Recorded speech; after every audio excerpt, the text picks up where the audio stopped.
Casi todos los días se producen incendios forestales gigantescos como una fuerza destructiva que nada parece ser capaz de detenerla.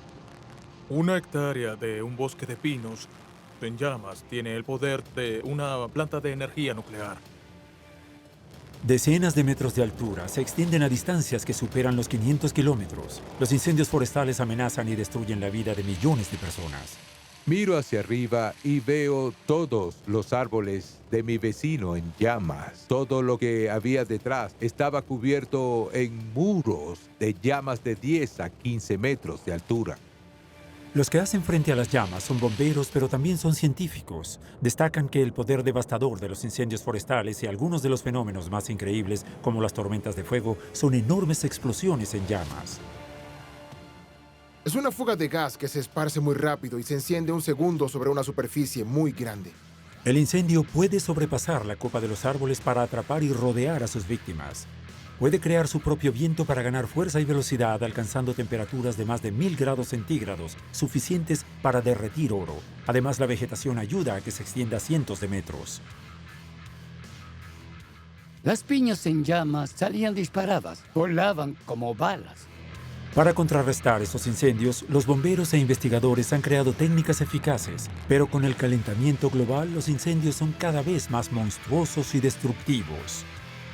En Francia, el riesgo de incendios en el sureste del país podría extenderse desde el bosque de las Landas en el 2040 hasta el bosque de Soloña en 2060.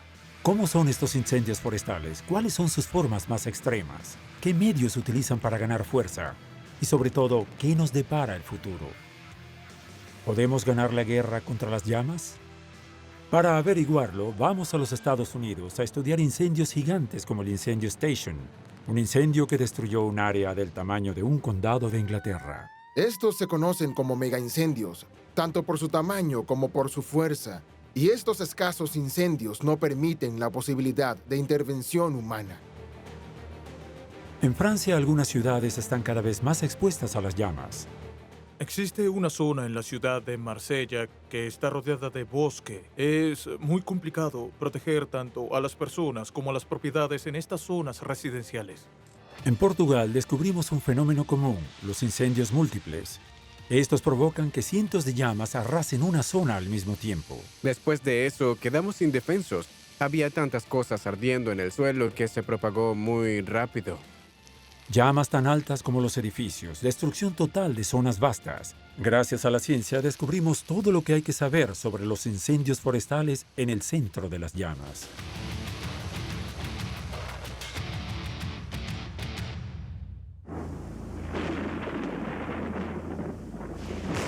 Tierra feroz.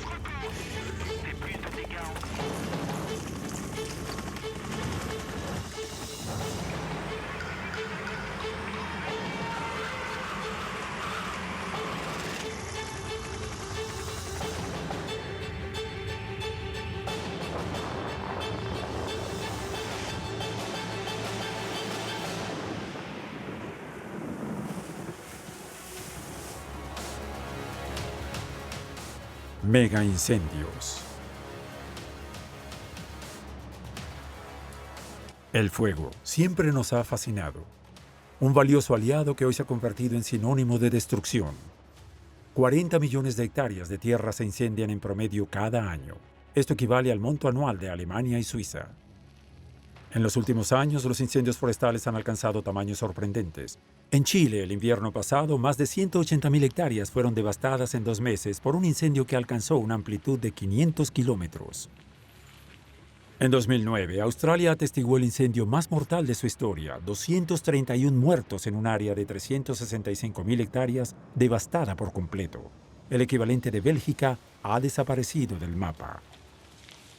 Ante estas catástrofes hay bomberos que se enfrentan a las llamas desde el frente, pero también hay otros bomberos que permanecen en las sombras y que hacen grandes avances contra el fenómeno. Los científicos conocen a la perfección sus características más destructivas, así como a sus aliados más feroces. Entre ellos, el peor es el viento. Solía luchar contra los incendios forestales y siempre decíamos que cuando el viento sopla a más de 40 o 50 kilómetros por hora, no se podía hacer nada. Los científicos duplican sus esfuerzos porque el fuego no es como otros fenómenos naturales, tiene una relación muy especial con el hombre.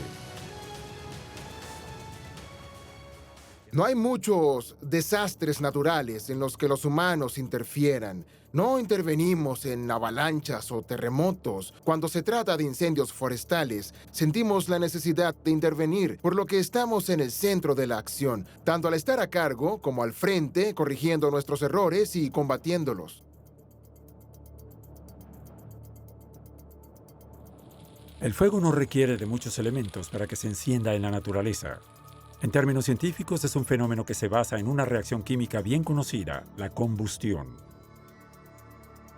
Un incendio necesita 3 cosas para arder. Necesita ser activado, es decir, algo que encienda la chispa. Necesita oxígeno para activar el fuego. Y por último, necesita combustible, plantas o madera para seguir ardiendo.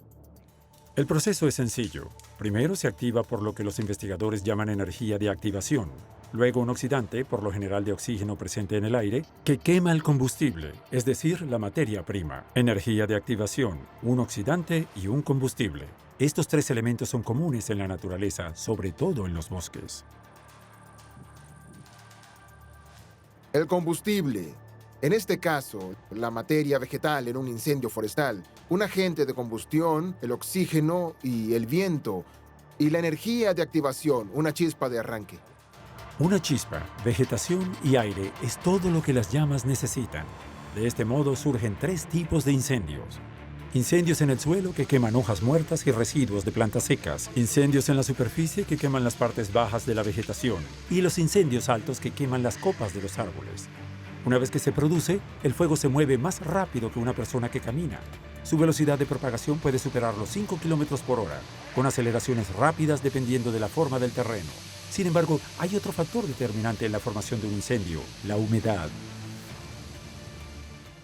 La humedad del aire es muy importante al comienzo de un incendio. Sabemos que las erupciones son poco frecuentes en zonas donde la humedad es superior al 50%, pero tan pronto alcanzan el límite por debajo del 27 o 26%, las erupciones de fuego se producen con mucha facilidad. Al estar por debajo del 2% indica desastre. Es un hecho reconocido por la ciencia. La humedad del aire juega un papel muy importante. Tiene un efecto directo sobre las plantas, haciéndolas muy inflamables. Durante largos e intensos periodos de sequía, la tendencia de agua de la vegetación es baja y las plantas son aún más inflamables. ¿Por qué las plantas arden más cuando están secas? En casos de sequía severa, las plantas consumen agua contenida en su propia savia. El residuo se evapora en lo que los científicos llaman aceites volátiles, gases muy inflamables. Esto significa que la más mínima chispa puede provocar un incendio. Muchos árboles y sequías prolongadas proporcionan las condiciones ideales para los incendios forestales.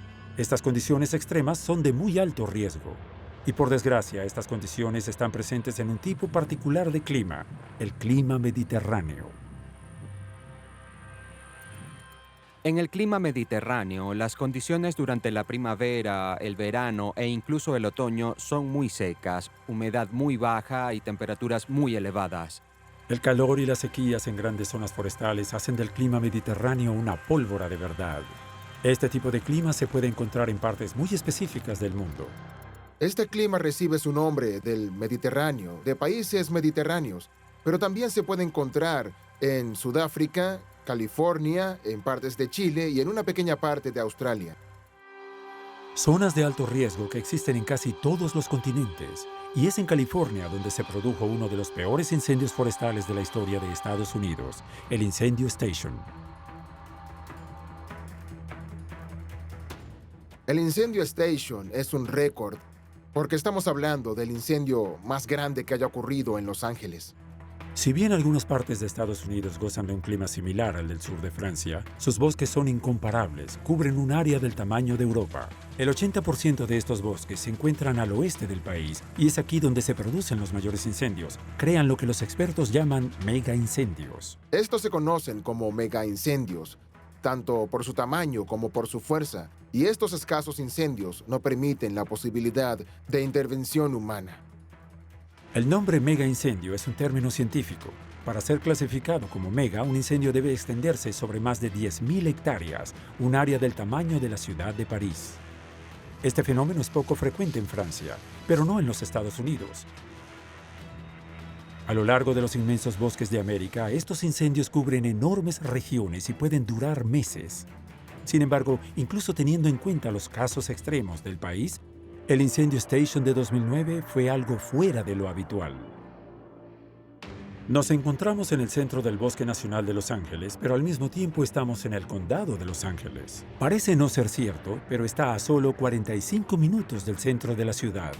Muchas de las cualidades llamativas del clima mediterráneo lo convierten en un lugar agradable para vivir, pero por ese motivo, tan solo en el área de Los Ángeles hay entre 7 y 8 millones de personas que viven en vecindarios que están rodeados de mucha vegetación. 7 millones de personas, es decir, un tercio de la población de Los Ángeles que vive en los bosques y colinas al norte de la ciudad, lejos de las autopistas del Epinal, de las playas y de las zonas urbanas.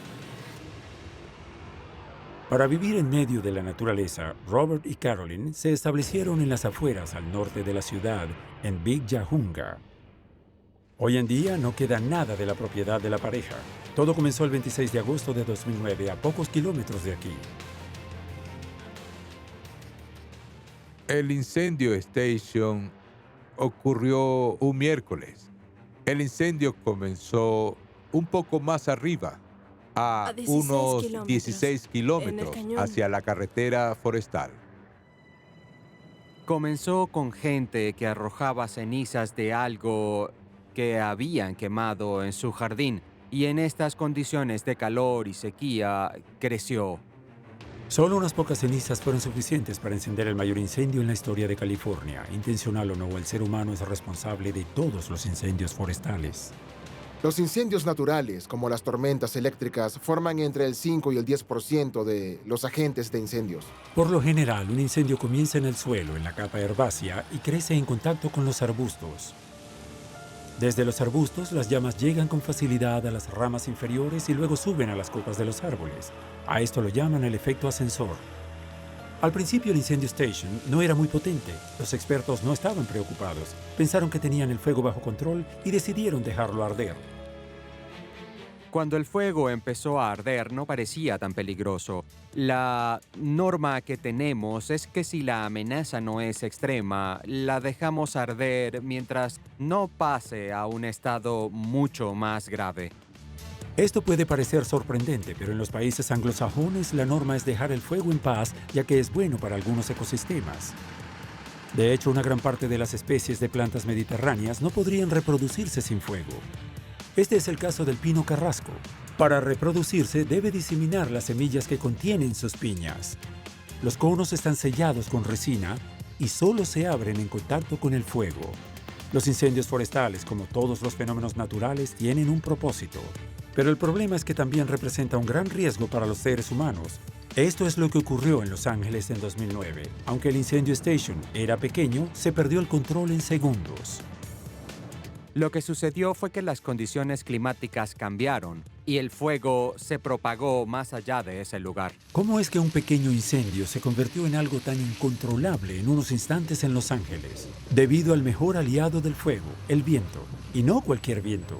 En California, el viento más peligroso se llama el Santa Ana. Los vientos de Santa Ana llegan cuando todo está seco y la temperatura es alta, alrededor de unos 40 grados. Los vientos provienen del este, pasando por encima de la montaña y llegando a la costa. Son vientos muy fuertes, entre 80 y 100 kilómetros por hora.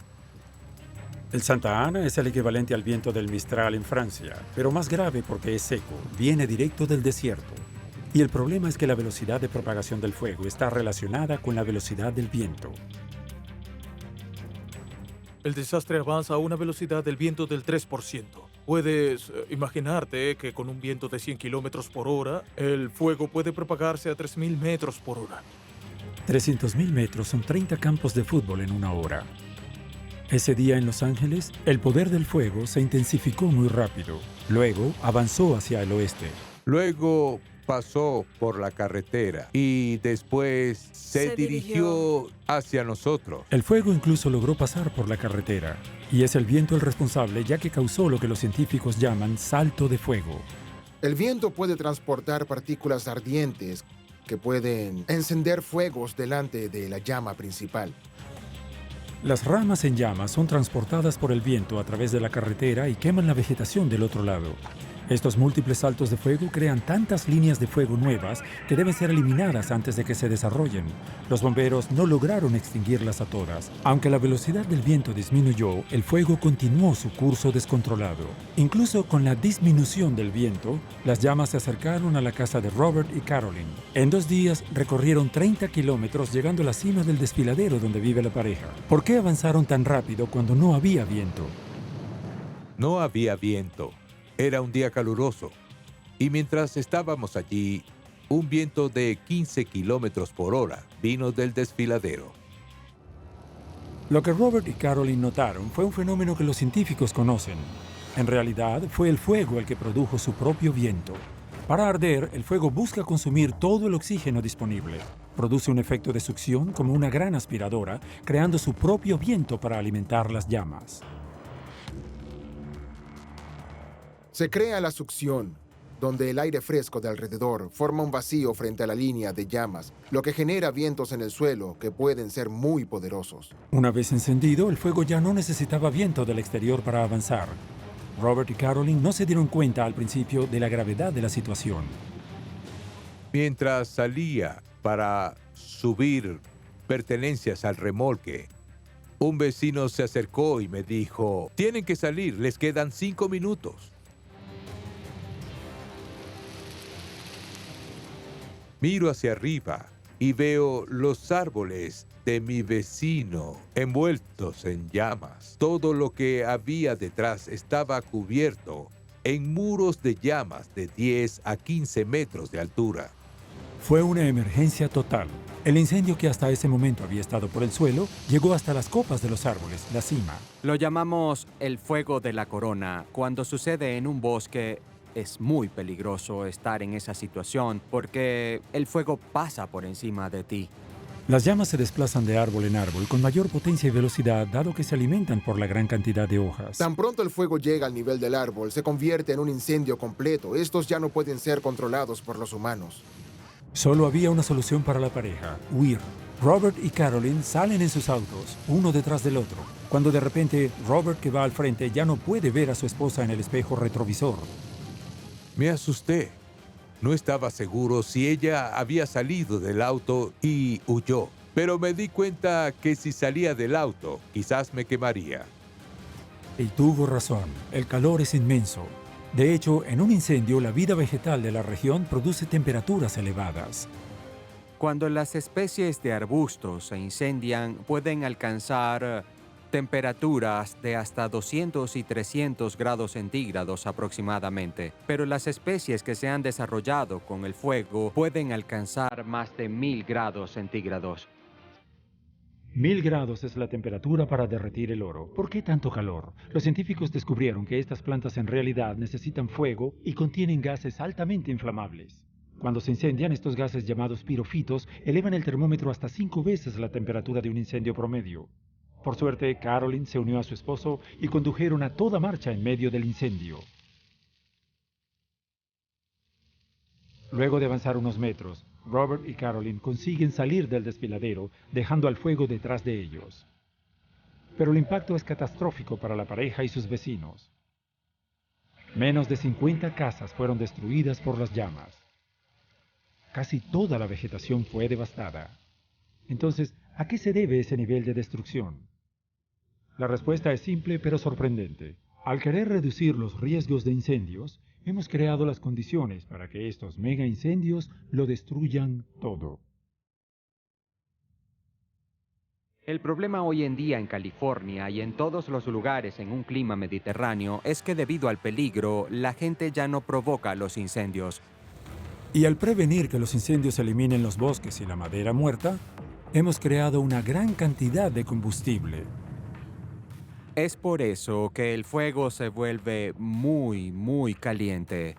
Si arde lo necesario, no solo quemará la superficie, destruyendo las plantas más pequeñas, sino que subirá completamente hasta las copas de los árboles. Para los científicos, este tipo de fuego se clasifica como fuego total. El calor que se emite hace que los troncos ardan, que por lo general resisten a las llamas, y el fuego sube hasta las copas de los árboles. Todo queda destruido por completo. El fuego total es un desastre terrible. Pero existe algo peor, lo que los científicos llaman tormentas de fuego. Este fenómeno ocurre cuando los famosos gases inflamables liberados por las plantas quedan atrapados en una fosa natural. Así que la mezcla explosiva se acumula y de pronto se quema en una gran superficie. Los gases son retenidos por la forma natural del terreno y cuando la concentración de gas es muy alta, todo explota casi al momento. Por suerte no hubo tormenta de fuego en Los Ángeles en 2009, pero el gran incendio continuó su marcha hacia el centro de la ciudad. Sin embargo, a pocos kilómetros de distancia, nadie sospecha la magnitud del suceso. Kathleen Sutherland vive a menos de 20 minutos. Para ella, ese día fue muy normal. Escuché sobre un incendio forestal en la televisión y al principio no estaba muy preocupada, era muy lejos de aquí. Cuando volví a casa del trabajo podía ver el humo, pero no, eso no me importaba. Sin embargo, el fuego continuó extendiéndose y se acercó a densas zonas residenciales. Los 3.000 bomberos del condado se encargaron del asunto. Garantizan la seguridad de más de 3 millones de personas distribuidas en una superficie de 12.000 kilómetros. Y para combatir el incendio, Station recibieron ayuda de todo el país. A pesar del continuo sonido de los helicópteros y de los recursos humanos desplegados por las autoridades, nada logró detener las llamas. Ellos decidieron atacar los componentes básicos del fuego. Recuerden que una vez encendido, el fuego necesita oxígeno y combustible. Y como es imposible quitarle el oxígeno, hay que eliminar el combustible, es decir, la madera. La principal forma de combatir el fuego en entornos naturales como los bosques y comunidades es eliminar el combustible. Y para ello, la mejor manera es cavar zanjas para eliminar la vegetación que rodea al fuego. Para asegurarse que las zanjas fueran lo suficientemente anchas y evitar los saltos de fuego, los bomberos estadounidenses utilizaron excavadoras. Y eso no fue todo. Encendieron fuegos contra las llamas. Esto es lo que los expertos llaman contrafuego. Hoy en día utilizamos el fuego para combatir el fuego, lo que resulta ser muy eficaz. Encendemos lo que está delante del fuego y de forma muy lenta se dirige hacia atrás hasta el incendio, quemando todo el combustible, de modo que cuando el fuego llegue a ese punto no haya nada que quemar. La técnica del contrafuego es muy efectiva, pero hay que utilizarla con anticipación y lleva tiempo. Y el tiempo es exactamente lo que les faltaba a los bomberos de Los Ángeles en septiembre de 2009. El incendio se produjo en las afueras de los suburbios. Cerca de 10.000 hogares estaban en peligro. Cada día que regresaba a casa, el humo se acercaba poco a poco. Y cuando el incendio ya estaba cerca, me asusté. Y en ese momento recibimos una llamada de la ciudad de Crescenta. Y dijeron que nos preparáramos para la evacuación porque llegaría a nuestras casas. Al final, casi 25.000 personas fueron evacuadas. Para los 5.000 bomberos que habían, la situación continuó durante muchas semanas. Solo la llegada de la lluvia pudo acabar con el incendio Station, que se consideró extinguido el 16 de octubre, casi 2 meses después de que estalló. El impacto de este gigantesco incendio fue sustancial. Más de 200 estructuras fueron destruidas y una zona de 65.000 hectáreas se desvaneció, lo que equivale a un país como Singapur. Una consecuencia adversa, la pérdida de vegetación en las colinas que rodean la ciudad, provocó deslizamientos de tierra y flujos de lodo durante las lluvias del siguiente invierno. Estos son los grandes incendios en California. Pero ¿qué sucede cuando se produce un incendio en Francia? Mientras en Francia los incendios son comunes en verano, son mucho menos extensos que los del Station. En cuanto al incendio Station, la región total fue de 65.000 hectáreas. Es el área más grande de una superficie alcanzada en Francia durante toda una temporada de incendios. ¿Son posibles los mega incendios en Francia? Para que un incendio sea catalogado como mega, la mayoría de los expertos consideran que debe superar el límite de 10.000 hectáreas. Esto solo ha sucedido una vez en Francia, en 1990, en Villebon, en El Var donde un incendio de vegetación se extendió por 11.580 hectáreas, pero los expertos no descartan esta posibilidad ni por un poco. En Francia hay bosques que con el tiempo tendrán este tipo de incendios. Por ejemplo, Córcega es una isla muy inflamable. No es imposible que un incendio en Córcega vaya de un lado a otro de la isla. Y aunque los megaincendios no son hoy en día una realidad en Francia, el país ha presenciado en los últimos años algunos incendios muy peligrosos, ya que las llamas han alcanzado las puertas de las ciudades. Francia está cubierta por 16 millones de hectáreas de bosques. Aunque los científicos consideran que solo una tercera parte es vulnerable al fuego, esto representa el 10% de todo el país. Además, este tipo de bosque se encuentra en una sola región, el sureste. La capital de esta región es Marsella. Es la segunda ciudad más grande del país, con una población de 900.000 habitantes. Está rodeada de varias montañas entre el mar y los bosques. Una ubicación ideal si no hubiera incendios forestales. A finales de julio de 2009, Marie Canzano vivía en la zona de Trois Ponts, al este de la ciudad. Era un verano normal. Hacía buen clima, mucho calor, un poco de lluvia. Pero un verano normal en Marsella, en pleno clima mediterráneo, ya es una situación peligrosa. El clima mediterráneo es tanto el resultado de las altas temperaturas durante el verano como de las sequías más severas. Una sequía que dura 2 o 3 meses durante la época de verano. Y durante el verano de 2009, en 24 horas, todo cambió. El fuego se desplazó hasta las puertas de la casa de Marie, un momento que jamás va a olvidar. Estábamos asustados. Al ver el helicóptero que volaba sobre la casa y sus alrededores, supe que había un incendio en alguna parte.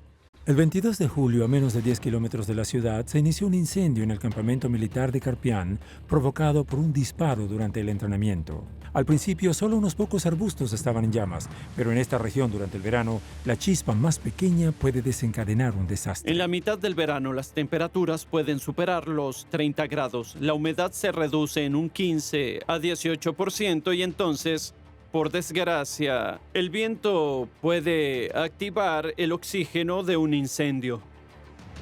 No olvide que la situación se vuelve peligrosa al estar por debajo del 26% de humedad, así que por debajo del 20% las condiciones son muy inestables. Las sequías obligan a las plantas a recurrir a sus reservas de agua para sobrevivir y luego liberan gases muy inflamables. Y lo peor es que las plantas de la zona de Carpián son muy especiales. No se trata de un bosque, sino de maleza.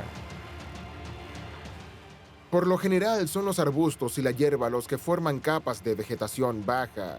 Estas plantas o arbustos de maleza están muy bien adaptadas al fuego. El arbusto y los matorrales forman la maleza, y para quemar estas plantas, el fuego requiere de mucha menos energía que para quemar árboles. Es como en una chimenea, la madera más pequeña se quema más rápido que los troncos, por lo que el fuego crece mucho más rápido. Ese día en Carpián el fuego se extendió por 7 hectáreas en 1 hora, y además de eso hubo viento. En verano el viento de la Costa Azul es la peor pesadilla de un bombero. El capitán Priol es un bombero naval de la ciudad de Marsella. Ese día, el 22 de julio, tomó el control de las operaciones. El desastre avanzó a una velocidad del viento del 3%. Por lo tanto, se puede imaginar que con un viento de 100 kilómetros por hora, el fuego puede extenderse a más de 3.000 metros por hora. Y 1 hectárea de bosque de pinos en llamas tiene el poder de una planta de energía nuclear.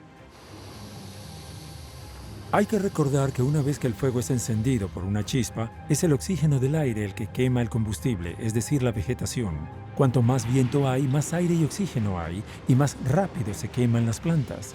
Pero en julio de 2009, el viento que soplaba no era el de siempre. Por lo general, la ciudad de Marsella está expuesta a los vientos frecuentes de Mistral, pero en esa ocasión hubo vientos del sureste. Nunca hemos conocido un fuego como ese. El Mistral es un viento que puede alcanzar una velocidad increíble y hacer que el fuego sea incontrolable. Sin embargo, para los bomberos, el hecho de que no fuese el Mistral del 22 de julio de 2009 no fue una buena noticia. Esto se debe a que el Mistral es un viento del noroeste, y ese día el viento soplaba en la dirección opuesta. En resumen, en lugar de hacer estallar el fuego desde Marsella, lo arrastró hacia la ciudad y sus cientos de miles de habitantes. Si las llamas alcanzaban la ciudad, el desastre crecería a proporciones catastróficas. Para los bomberos en tierra, las amenazas eran altas y la presión era enorme. La situación era muy peligrosa. La forma del terreno dificultaba mucho el desplazamiento. El viento y la maleza seca permitieron que las llamas se desataran. El fuego estalló. Se desplazó tan rápido en ese momento que en muchas ocasiones los bomberos se retiraron porque era muy peligroso estar en ese tipo de situación. La situación era peligrosa porque el fuego no se movía en una sola dirección. Se expandía a medida que avanzaba. Los bomberos corrían el riesgo de ser rodeados por las llamas en cualquier momento. El fuego no estaba en un solo lugar. Se movía a gran velocidad en una línea que se prolongaba. La parte más alta del fuego se movía muy rápido, pero los costados también se ensancharon. El fuego se movía con el viento. El viento le daba dirección a la llama. Además, como el fuego se alimentaba de las plantas que quemaba, se desplazaba a todas partes donde pudiera encontrar combustible. El resultado fue que a medida que la parte frontal avanzaba rápido, los extremos también se expandían. Mientras los bomberos lograban contener el fuego frontal, los costados seguían avanzando y moviéndose a través de ellos. En el suelo, los bomberos tuvieron que tener cuidado de no quedar atrapados y ese día perdieron terreno. Para el capitán Priol, rendirse no era una opción. Había que proteger a Marsella a toda costa, así que pidió apoyo aéreo.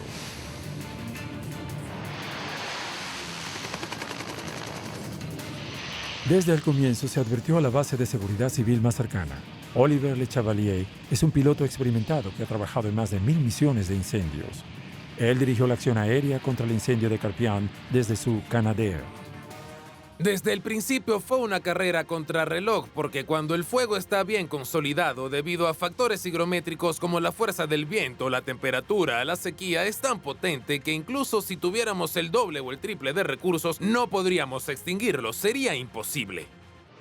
Todo es cuestión de sincronización. Cada minuto cuenta en la lucha contra el incendio. Si la papelera se incendia, puedo apagarla con 10 litros de agua. Si la papelera prende fuego a la cortina y luego a toda la casa, se requerirían más de 10 litros. La lucha aérea comenzó en las montañas de Carpián.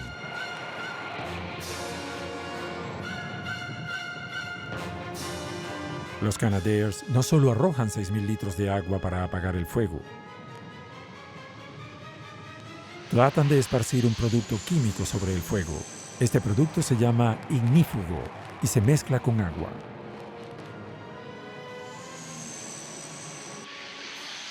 Tiene la ventaja de hacer más útil la capa de humedad que cubre la vegetación. Desarrollado por científicos y compuesto de sales especiales, sales de polifosfato, este producto hace que las plantas sean mucho más resistentes al fuego. Para lograr quemar esta vegetación, las llamas deben alcanzar 700 grados en lugar de 200 sin el ignífugo. Cubrimos toda la vegetación con esta sal en la parte frontal de la llama. El frente de la llama bombea energía para tratar de quemar esta vegetación y luego pierde su poder. Pero para que esta técnica sea efectiva, debe ser supervisada. Esta vez en las montañas de Carpián, con elementos como la sequía, el viento y el relieve, casi no hay visibilidad. Los bomberos y los pilotos deben trabajar en el centro del humo. El humo hace que el trabajo de los Canadairs sea mucho menos efectivo y pone en peligro la vida de sus equipos. Si alguna vez no tenemos una visibilidad nítida, si perdemos de vista los diferentes obstáculos, podríamos sufrir accidentes. Volamos muy cerca del relieve, tuvimos que tener mucho cuidado. Estamos volando a 10 metros sobre el suelo y existe el riesgo de estrellarnos contra un árbol.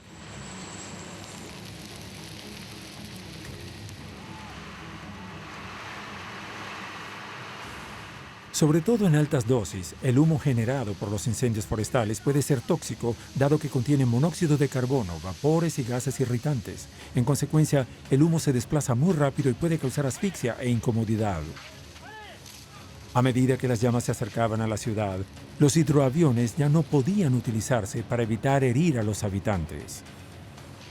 No hubo más aviones, ya que el fuego se acercó a las puertas de Marsella. La ciudad tenía que ser protegida a toda costa. El capitán Priol decidió reubicar a sus hombres alrededor de las residencias más cercanas que corrían el riesgo de ser alcanzadas por el incendio. Eran las 6 de la tarde. El fuego llegaba al distrito de la Val-Barel y descendía por las afueras de la ciudad. En el punto álgido de la crisis se movilizaron 1000 hombres y 300 máquinas, ya que según los expertos, varias zonas podían verse afectadas al mismo tiempo. Los habitantes fueron tomados por sorpresa. Estaba a punto de salir y no me di cuenta de la colina en llamas. Fue cuando vi el fuego en la cima que comprendí que un incendio había llegado a Trois Ponts. El sector de Trois Ponts está cubierto por varios acantilados de vegetación que se extienden sobre sus estrechas calles con una población muy numerosa. Los bomberos llegaron, pero la labor era complicada. Los camiones tenían problemas para desplazarse y había pocas fuentes de agua. El fuego descendió sobre las casas, de modo que nos ubicamos en una posición de defensa con las mangueras listas. También usamos las casas para protegernos porque no íbamos a exponernos en el bosque de pinos con las llamas que bajaban tan rápido. Al rociar las llamas, los bomberos buscan aprovechar los efectos de dos fenómenos científicos. Primero, tratan de bajar la temperatura del fuego. Por debajo de 300 grados, la madera no se quema. Para ello, arrojan el agua lo más ampliamente posible. El segundo fenómeno científico es aún más sorprendente. El calor transforma el agua en vapor y este vapor, que es un gas, sustituye al oxígeno. Y sin oxígeno, el fuego deja de arder. Esta técnica es muy eficiente, ya que un solo litro de agua a 100 grados produce 1.700 litros de vapor de agua. Pero para que esto funcione, se necesitan grandes cantidades de agua, algo que por desgracia no tenían en la zona de Trois Ponts. Las horas pasaron en Marsella, el fuego no se debilitó y los bomberos siguieron luchando. Contuvimos la respiración. No respiramos, teníamos mucho miedo. Cuando vimos que el fuego se apagaba, por fin tomamos aire y dijimos que eso sería todo por ahora. Los bomberos hicieron lo que se necesitaba. Aunque los bomberos no pudieron apagar el fuego, al menos lograron canalizarlo y evitar que la zona de Trois Ponts se convirtiera en cenizas. El fuego se detuvo a 50 centímetros de la casa de Marie. Pero la lucha aún no había terminado. A pesar del anochecer, el clima no ayudó. Por lo general, en este momento, las condiciones son más suaves con la puesta del sol. La temperatura baja y a menudo la humedad incrementa un poco. A veces el viento disminuye, pero no siempre es así. A finales de julio de 2009, a diferencia de lo que se esperaba, el viento hizo todo lo opuesto. Era de 40 kilómetros por hora a la 1 de la tarde. Luego, durante la noche, cuando el viento tiende a calmarse, se hizo mucho más fuerte. El peligro aumentaba para los bomberos que ya no contaban con apoyo aéreo y cuya visibilidad era muy limitada. El viento se hacía cada vez más fuerte y el fuego se desataba. Siguió su curso destructivo en dirección al barrio de La Panús. Y aquí es donde causó más daño. Eran casi las 2 de la madrugada. El fuego se desataba en la ladera cerca del vecindario, una pendiente cubierta de pinos. Sin embargo, el pino tiene un comportamiento muy especial en los incendios, lo que lo convierte en un aliado muy útil para el fuego. El pino es un aliado del fuego porque en verano su contenido de agua es muy bajo, lo que lo hace muy inflamable. Pero a lo largo del tronco también hay gotas de resina que son altamente inflamables. Y el fuego tiende a crecer en el árbol con la ayuda de esta resina. El pino es una especie que se ha desarrollado con la ayuda del fuego. Lo utiliza para esparcir sus semillas contenidas en las piñas. De hecho, las piñas están selladas por esta resina altamente inflamable. Los científicos descubrieron que al entrar en contacto con el calor, estallan, abriéndose y esparciendo sus semillas en un área grande. Cuando las piñas están en llamas, a menudo estallan y salen proyectadas a unos 10 o 100 metros. En la noche del 22 de julio de 2009, esto es exactamente lo que le sucedió a los colonas.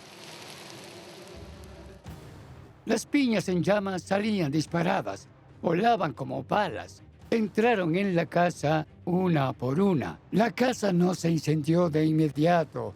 Nuestros vecinos nos dijeron que vieron salir humo de nuestra casa. La casa de los Colonna está ubicada frente al bosque de pinos. Las piñas fueron proyectadas con tal fuerza que entraron con facilidad en la casa. Teníamos un porche con una ventana de cristal. No era cristal doble, eran ventanas normales. Así que era fácil para ellos entrar y llegar a la alfombra, a los muebles, a todo.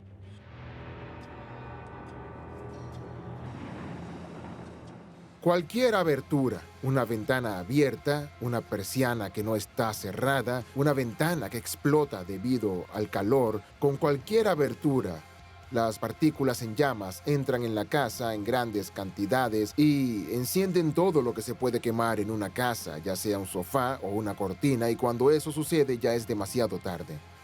A las 8 de la mañana del día siguiente, el fuego cesó, pero tardó otros 4 días en considerarse oficialmente extinguido después de haber quemado 1000 hectáreas de tierra. Este retraso, después de eliminar todo el fuego visible, se debe a un fenómeno asombroso: los incendios de raíz. El fuego sigue el rastro de combustible, por lo que bajará hasta el suelo y quemará las raíces del árbol. Y si el clima cambia totalmente, favoreciendo a que el fuego se active, este volverá a arder y el incendio que se creyó extinguido surgirá de nuevo con mucha fuerza. Una vez extinguido, el fuego dejó troncos carbonizados y ramas quemadas. Estas marcas indican la severidad del daño causado, pero también de las posibilidades de que los árboles sobrevivan, debido a que ciertas especies han desarrollado formas especiales para resistir el fuego. Con su corteza muy gruesa, el corcho de roble protege el interior de su tronco del calor. Otros árboles crecen con rapidez para ganar altura y escapar de las llamas. A veces se podan a sí mismos de forma natural al deshacerse de sus ramas inferiores. Sin embargo, después de un incendio, los que sobrevivieron se debilitan por años. Algunos árboles no vuelven a crecer.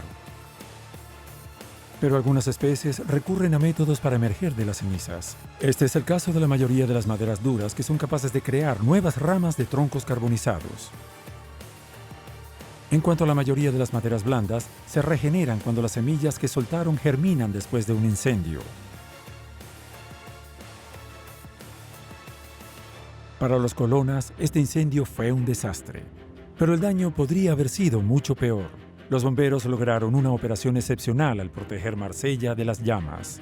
Pero por desgracia, es probable que los incendios que amenazan a las ciudades sean cada vez más frecuentes. Estos enormes incendios están causando daños cada vez mayores en todo el mundo. Los científicos se preocupan por el futuro. Pero ¿por qué los incendios forestales son cada vez más grandes y destructivos?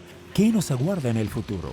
Los expertos consideran que la evolución de estas catástrofes ya se puede observar en un país europeo, Portugal.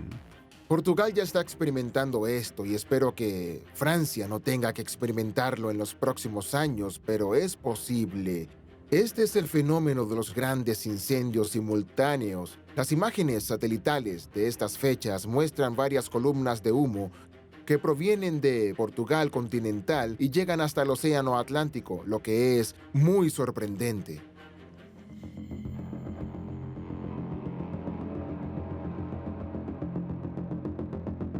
Fernando Rebelo es de Portugal.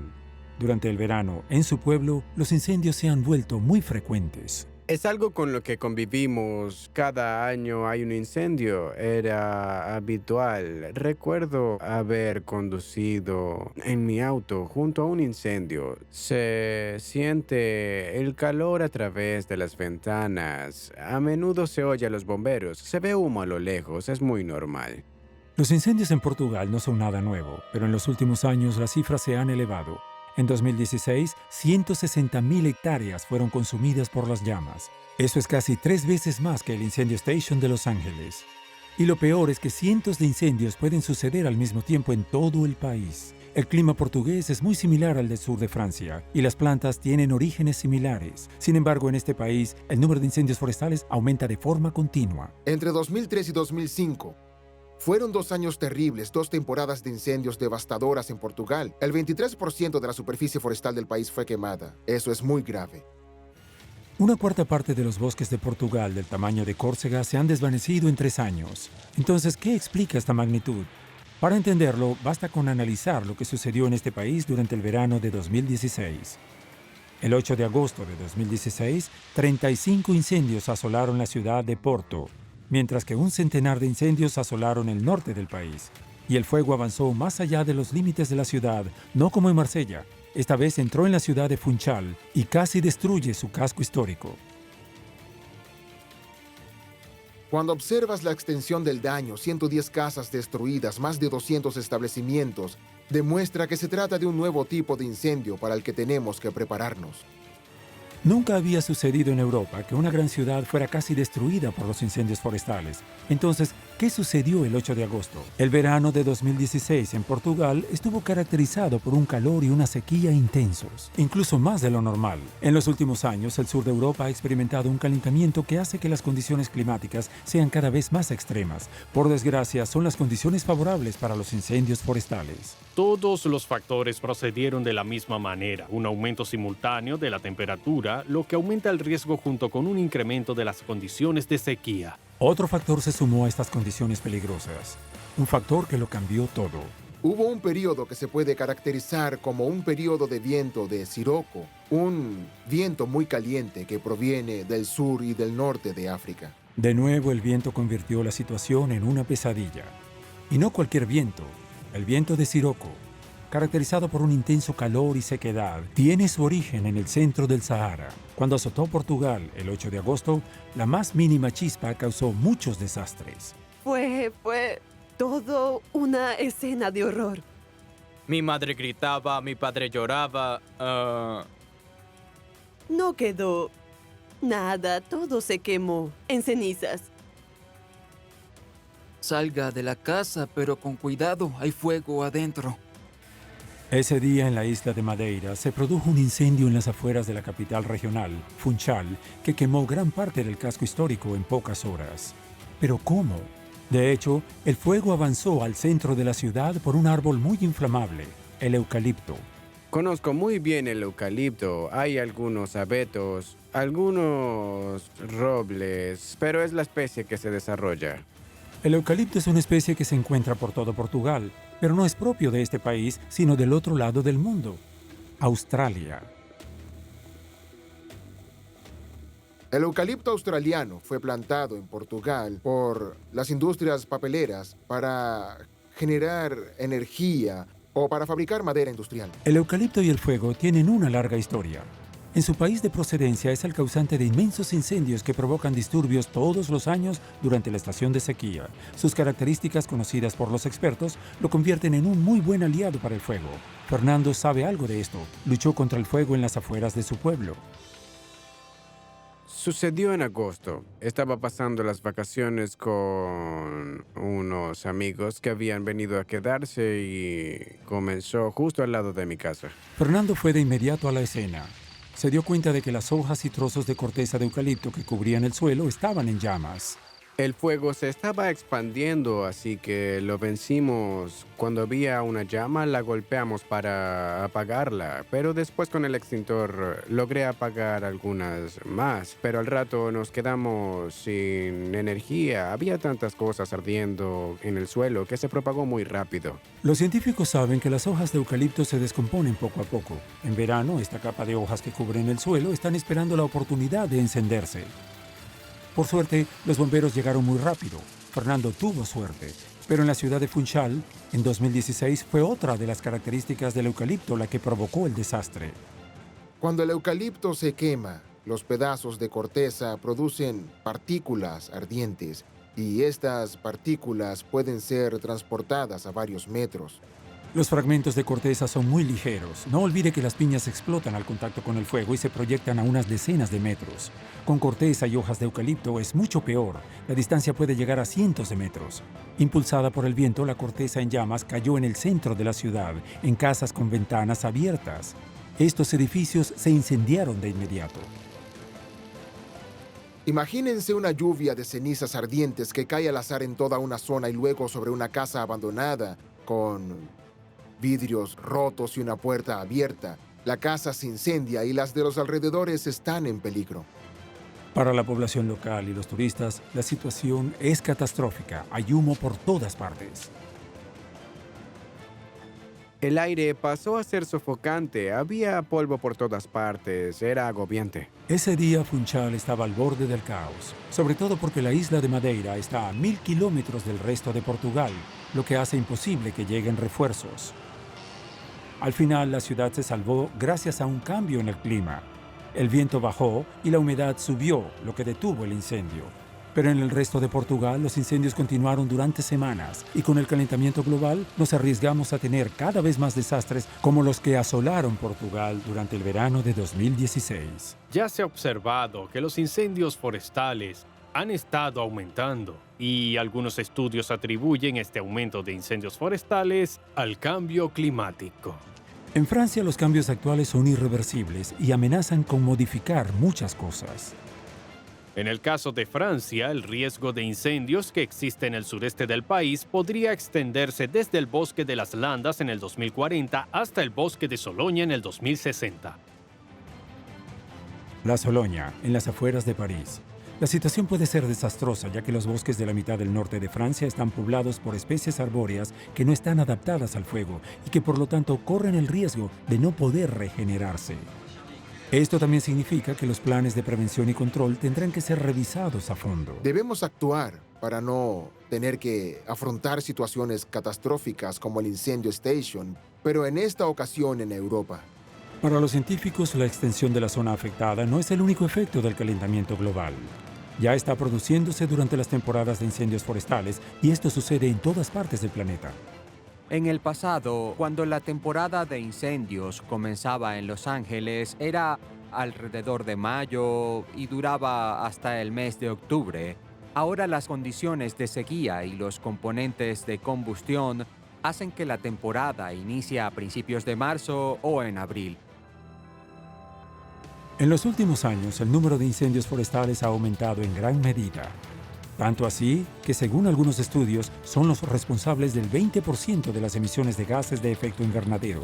Ellos contribuyen al calentamiento global, que a su vez genera incendios forestales.